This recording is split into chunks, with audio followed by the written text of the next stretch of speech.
1 News. Welcome back, guys. Just about 7:45, and we've been hearing a lot about the tragic case out of Frederick, the father and husband accused of killing his family.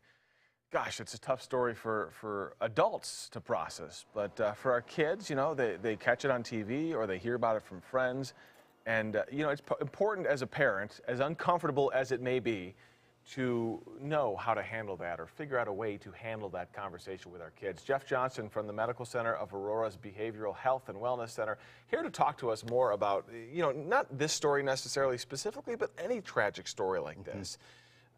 They're going to hear about it, especially the older they get at school, but they're going to catch it on TV.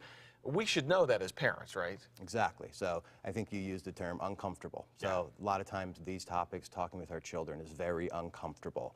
I think as parents, our goal is to make an uncomfortable topic as comfortable as we can.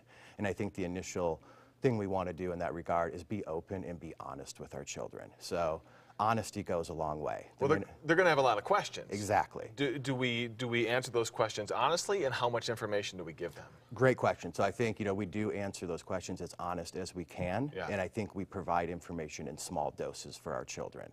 A lot of times children aren't equipped or aren't ready to handle all that information at once. So if we can provide little bits of that story, little bits of that, pieces of that, that's going to help them process that and help them be able to move through that a little bit better and a little healthier. Well, and you talked a little bit about language when we were in the commercial break here, and how our kids process or understand words and language differently sometimes than we do. Exactly. And so, you know, it stems to that honesty piece. You know, we want to use those really descriptive words. And unfortunately, a lot of times those are uncomfortable to say. We don't want to say the word died or dead. We don't want to use that often. But if we don't use that language with our children, they may not understand the impact. And I think the more reality-based language we use, the closer, the quicker they're able to move through that grief and loss. Yeah, so if we use other words like passed on, for example, I mean, the kids may not know the concept of that. Exactly. They may not understand what that actually means, whereas we use the term died or dead, they actually understand what that means, and that can help move that process of grief along. As crass as that may seem, exactly. But sometimes keeping it simple for them.